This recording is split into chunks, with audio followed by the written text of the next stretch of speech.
सावधानी से सुनना। एक प्रश्न हमारे भीतर खड़ा होता है, जब हम सूर्य नारायण भगवान को अर्घ देते हैं, जल चढ़ाते हैं, तो वो जल पृथ्वी पर जब गिरता है तो उसके छींटे हमारे शरीर पर लगते हैं। क्या वो ठीक है? क्या वो श्रेष्ठ है? तो शिव महापुराण की कथा कहती है, जब हम सूर्य को अर्घ देते हैं, सूर्य को जल चढ़ाते हैं, वो पानी जब पृथ्वी पर गिरता है, उसके छींटे हमारे शरीर पर लगते हैं, तो वो श्रेष्ठता का भाव निर्मित करते हैं। वो गलत नहीं हो सकता। कारण अब वो भी समझ लीजिए।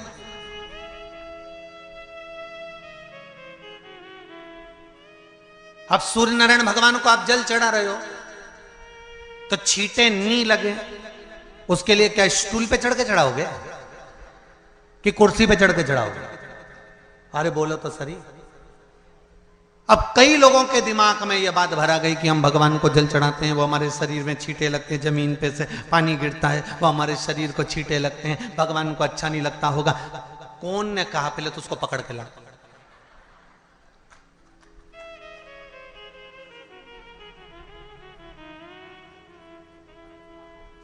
क्योंकि मेरे राम जी महाराज, मेरे भगवान कृष्ण, बड़े बड़े संत, साधु, सन्यासी, तपस्वी, साधक, उपासक जितने भी हुए, जिन्होंने सूर्य की आराधना करी, इन्होंने टेबल पे चढ़कर या कुर्सी पे चढ़कर जल नहीं चढ़ाया। इन्होंने पृथ्वी पर खड़े होकर ही, क्योंकि पृथ्वी तत्व के देव हैं शिव।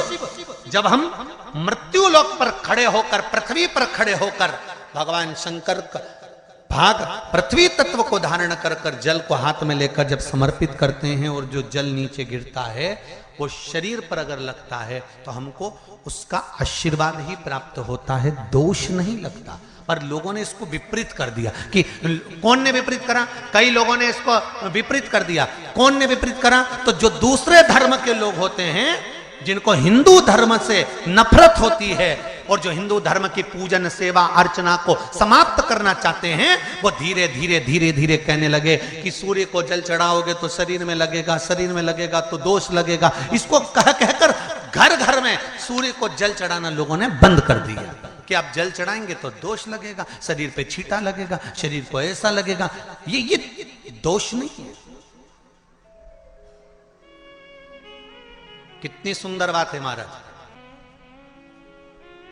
सूर्य नारायण भगवान को जब जल चढ़ाया जाता है, हाथ सिर से 8 इंच की दूरी पर होना चाहिए। जम के बोलिए, सिर से कितना ऊंचा होना चाहिए? 8 इंच ऊपर अपना हाथ होना चाहिए मस्तक से सूर्य को जल चढ़ाते समय।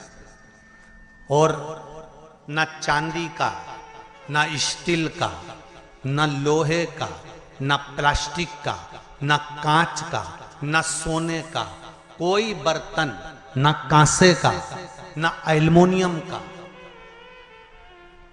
ना पीतल का, केवल एक पात्र होना चाहिए, वो है तांबे का। काय का पात्र होना चाहिए? तांबे का पात्र। और सूर्य नारायण भगवान को जब 8 इंच ऊपर तुम्हारा हस्त है, और जब हम सूर्य को जल चढ़ा रहे हैं, कैसे जल चढ़ाना है वो भी समझ लीजिए। अगर कोई कैंसर का मरीज है, जिसके चेस्ट में कैंसर आ गया हो, लेफ्ट में, राइट में कहीं पर कैंसर आ गया हो, या कोई गठान आ गई हो, तो महाराज आप जल चढ़ाते समय उस जल की धार को सूर्य भगवान को जब चढ़ा रहे हो, तो धार आपकी गठान की ओर जाना चाहिए, जिससे सूर्य की किरण उस जल में से आपके उस स्थान पर पड़े, उस जगह पर पड़े जहां पर गठान है। महाराज आप लगातार जल तो चढ़ाना चालू करो, अच्छे अच्छे डॉक्टर फेल हो जाएंगे और कह देंगे गठन ठीक हो गई।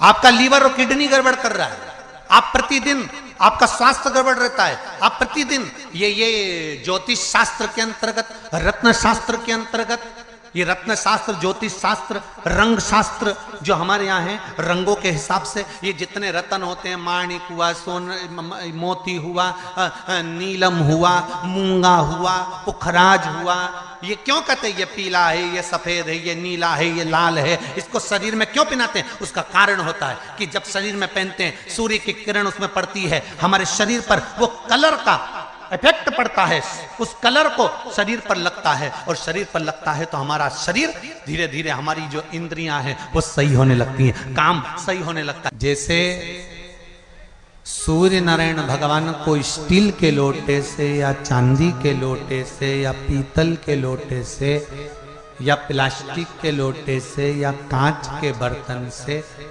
जल चढ़ाने से आयु छिन्न होती है। क्या समाप्त होती है? आयु।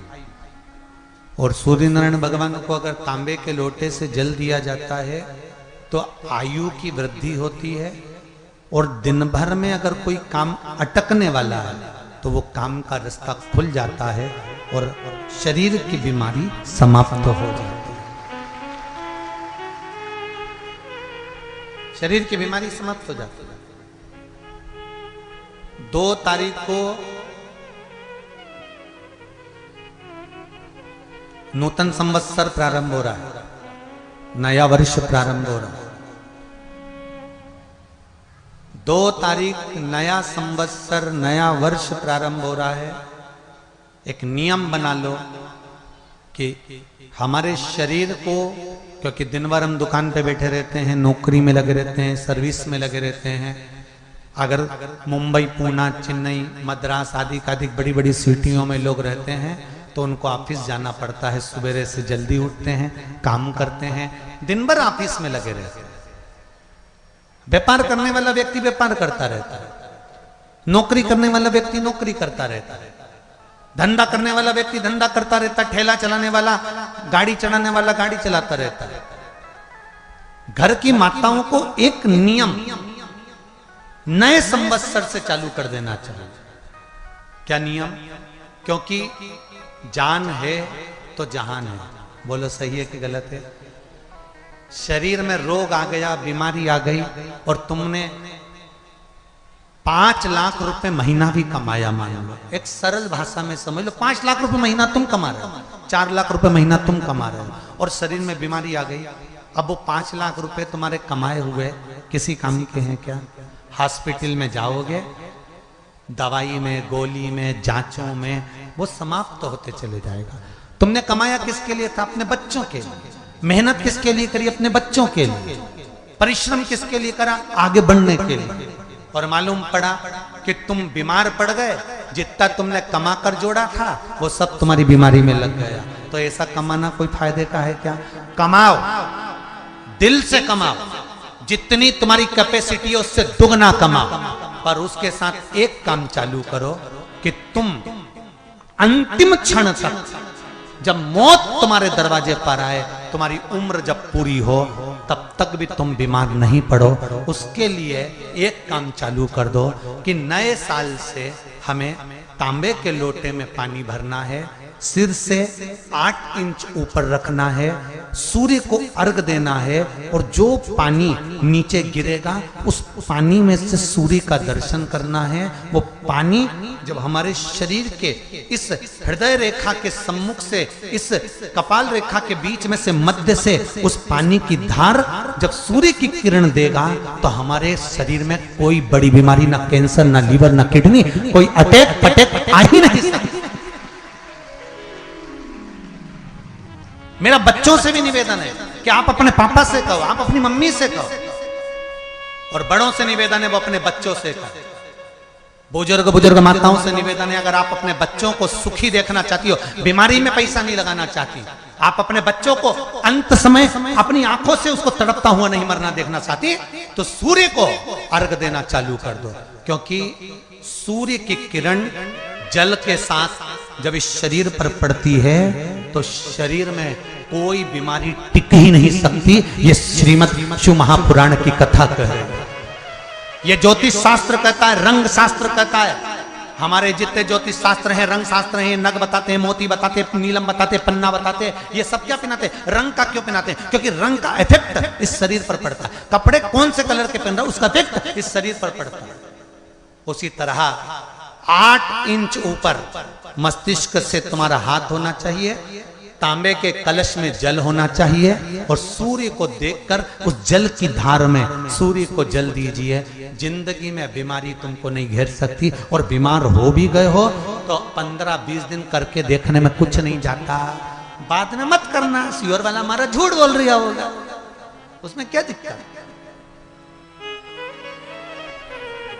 क्यों कह रहे हैं, क्यों बोल रहे हैं? उसका एक कारण है, आज के समय में लोग 80 साल और 90 साल के होकर नहीं जा रहे भाई। आज के समय में लोग अटैक आता है, बीमारी आती है, कैंसर हो गया, शुगर हो गई, बीपी हो गया, 60, 70, 75, 55, 40 में लोगों के प्राण छूट जा रहे हैं। अगर ये पूरी पृथ्वी युवानों से जवानों से अगर विहीन हो जाएगी तो किस काम की? तुम्हारा कमाया गया धन किस काम का हो? कौन कौन ले रहा है नियम? आज से 2 तारीख से नियम बना लो कि नूतन वर्ष से 1 तांबे का लोटा जल सूर्य नारायण को अर्घ देना है हमको प्रतिदिन। घर का चाहे छोटा हो चाहे बड़ा हो, जिस बच्चे को रोज बुखार आता हो, निमोनिया हो रहा हो, जिसका लीवर किडनी डैमेज हो गया हो, वो नियम बना लो, 15 दिन के अंदर 20 दिन के अंदर डायलिसिस में अंतर आ जाएगा तुम्हारे। तुम कर तो देखो, इस प्रभाव करे। बनाओ नियम। एक शमी का पौधा ऐसा होता है जो योनियों में, वृक्ष की योनि में अंतिम योनि पर लाकर रुक जाता है। कौन सा? शमी। इसलिए पंचदशमी पंच शनि पूजन की महत्वता होती है। क्यों कहा जाता है कि अगर कोई आपको ज्यादा परेशान कर रहा है, बहुत टेंशन दे रहा है, बहुत ज्यादा अगर वो इतना हताश हो गए कि आपने सोच लिया अब तो मर जाऊं तो अच्छा है, इसका नाम लिख जाऊं, ये सब चीज करने से अच्छा है 5 दशमी। दशमी जानते हो? 5 दशमी, कोई सी भी 5 दशमी आप चुन लीजिए, परंतु वो दशमी अमावस्या के पहले वाली नहीं होना चाहिए, वो पूर्णिमा के पहले वाली दशमी। 5 कोई सी भी दशमी पर शमी के वृक्ष के नीचे जाइए, घी का दीपक लगाइए, शुद्ध जल तांबे के पात्र में लेकर जाकर अर्पित करिए। पहले दीप जलाना, उसके बाद शमी के पौधे में जल डालना और पौधे उस वृक्ष के नीचे बैठकर जल चढ़ाकर वहीं पर 1 चावल का दाना समर्पित कर कर बाबा से प्रार्थना करना कि बाबा मुझे बहुत कष्ट है, ये मेरा एक तकलीफ मुझे दे रहा है, बस आप मेरी तकलीफ को दूर करना। शिव की ऐसी कृपा होगी। 5 शमी पूजन के भाव से दशमी आपके यहाँ पर भी पूजन होता है। हमारे यहाँ शमी के पत्र की बड़ी पूजन का महत्व है। 5 दशमी 5 शमी पूजन कर ली जाती है तो जो भी आपका द्रोही होता है वो आपसे दूर हो जाता है या आपसे स्नेह कर कर आपके करीब आ जाता है। ये शमी पूजन वृक्ष योनि के अंतिम योनि का पूजन।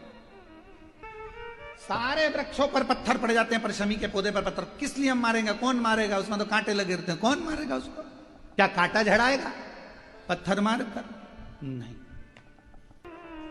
हम तो यहां तक कहेंगे कि शमी की आराधना साधना आपके द्रोहियों को, दुश्मनों को भी दूर कर देती। और मेरी जीजियों, मेरे जीजाओं, मेरी बेटियों, बेटाओं, मेरी माताओं, मेरे बुजुर्ग माता पिता स्मरण करें, जब जब यदि आपका हृदय दुखे, मन दुखे तो एक शमी की पत्ती को शंकर के शिवलिंग पर जरूर चढ़ाएं, सारे दुख अपने आप समाप्त होना प्रारंभ। शमी का तो कोई कहे क्या वृक्षों में, पौधों में, पत्तियों में भी क्या, ये वृक्षों के अंदर भी क्या जीव होता है? क्या इसमें भी प्राण होते हैं? होते हैं, इसमें भी प्राण। ये भी ऑक्सीजन लेना छोड़ना सब कार्य इनका चालू है। ये भी जीवित है। जल नहीं मिलेगा मर जाएंगे, जल गया समाप्त। आप लोगों को मालूम होगा, आप लोग सब बहुत वन क्षेत्र में रहते हैं, पूरा जंगल क्षेत्र है बस्तर, और इस वन क्षेत्र में ज्यादा मात्रा में आम भी मिल जाता है, और एक फल वन क्षेत्र में ज्यादा मिलता है जिसको बेर कहते हैं। अब हमारे उधर तो इसको बेर कहते हैं, तुम्हारे इधर बेर कहते हैं, बोर कहते हैं, क्या कहते हैं? जम के बोलो। बेर कहते हैं।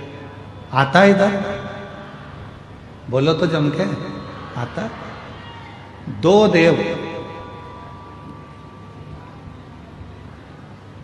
ऐसे हैं जिनको बेर अति प्रिय है। एक मेरे देवाधिदेव महादेव और दूसरे मेरे अयोध्या के श्री रामचंद्र भगवान, जिनको बेर की प्रियता।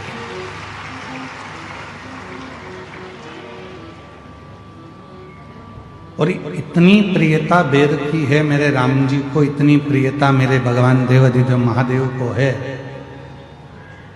इस बेर के पीछे मां जगत जननी ने एक बार भगवान शंकर से एक प्रश्न किया था, और आप लोगों को भी उस प्रश्न का उत्तर स्मरण में होना चाहिए।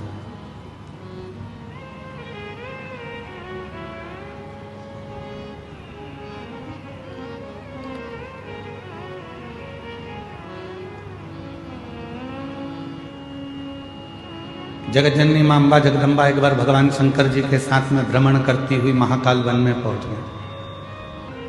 पार्वती मैया शिव जी के साथ में नंदी पर सवार होकर जब महाकाल वन में पहुंची और भ्रमण कर रही थी, भ्रमण करते करते मां पार्वती जी का साड़ी का थोड़ा सा भाग बेर की झाड़ी में उलझ गए, और बेर की झाड़ी में मां पार्वती जी का जब साड़ी का भाग उलझा, पार्वती मैया उसको सुलझाने लगी और देवाधिदेव महादेव थोड़ा सा आगे निकल गए। पार्वती मैया बेर की झाड़ी से अपने पल्लू को सुलझाकर वापिस शिव जी के पास आ गईं और उनके चरण पकड़कर महाकाल वन में मां पार्वती जी शंकर जी के पास बैठ गए। बाबा,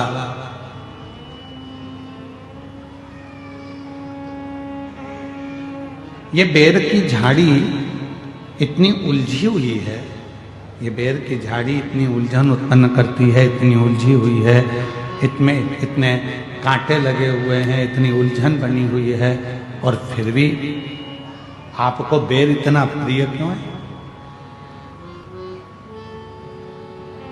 आपको ये बेर इतनी प्रियता क्यों है? आपको इस बेर की इतनी प्रियता क्यों?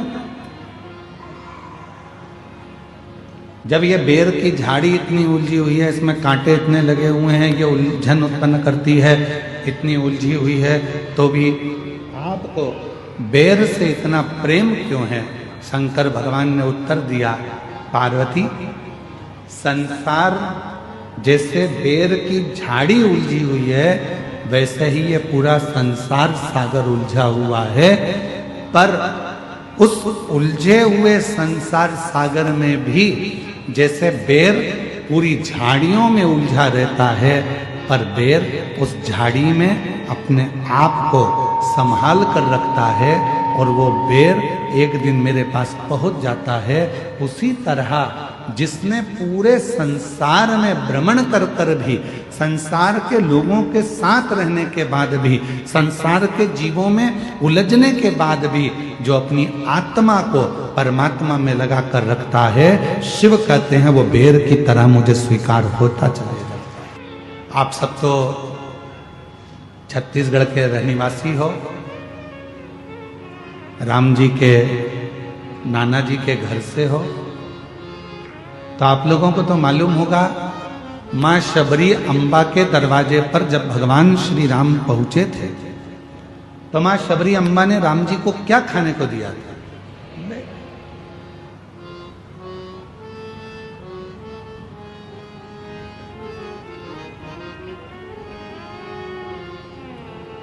और भक्तों के घर भी सांवरे आते रहा करो, दर्शन के नैन बावरे दर्शन दिया करो। कहते हैं प्रेम से प्रभु छिलके भी खा गए, कहते प्रेम से प्रभु छिलके भी खा गए। ओ कहते हैं प्रेम से प्रभु छिलके भी खा गए, कहते हैं प्रेम से प्रभु छिलके भी खा गए। ओ कहते हैं प्रेम से प्रभु छिलके भी खा गए, शबरी के झूठे बेर भी खाते रहा करो, शबरी के झूठे बेर भी खाते रहा करो। दर्शन के नैन बावरे दर्शन दिया करो, दर्शन के नैन बावरे दर्शन दिया करो। भक्तों के घर भी सांवरे आते रहा करो, शबरी के झूठे बेर भी खाते रहा करो। शबरी लक्ष्मण जी पूछ रहे हैं भगवान श्री राम जी से, क्या वन में आम नहीं थे, क्या वन में केले नहीं थे, क्या वन में पपीता नहीं था, क्या वन में फल नहीं थे, क्या वन में अमरूद नहीं थे, क्या वन में कोई दूसरा फल नहीं था? शबरी ने तुमको झूठा बेर क्यों दिया? क्या वन में कोई दूसरा फल नहीं था? वन में तो केले भी मिल जाते, अमरूद भी मिल जाते, आम भी मिल जाते, दुनिया के सारे फल मिल जाते, फिर शबरी बेर क्यों दे रही है तुमको? लक्ष्मण जी को थोड़ा सा गुस्सा आया, उन्होंने कहा ये मुझे ठीक नहीं लगा कि सारे फल छोड़कर शबरी तुमको बेर दे रही है।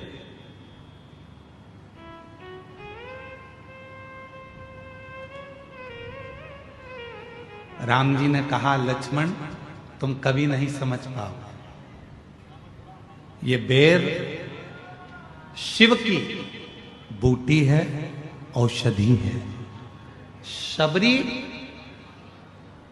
लंका में चढ़ाई से पहले आपको और हमको बेर इसलिए खिलाना चाहती है, अगर ये वो कहते हैं ना कि ये कोरोना का इंजेक्शन पहले ही लग जाता तो आधे से ज़्यादा लोग बीमार ही नहीं पड़ते। ये अगर वो कहते हैं पोलियो की दवाई पहले पी लो तो शरीर में पोलियो नहीं होता है, टिटनेस का इंजेक्शन पहले लगवा लो तो फिर लोहे से जुड़ी कोई प्रॉब्लम खड़ी नहीं होती है, कोई बीमारी नहीं आती है। उसी तरह ये अगर थोड़ी सी बेर रूपी औषधि शिव की हमको प्राप्त हो गई तो समझ लो कि आगे चलकर हम रोग से ग्रसित नहीं होंगे। रोग से तो शबरी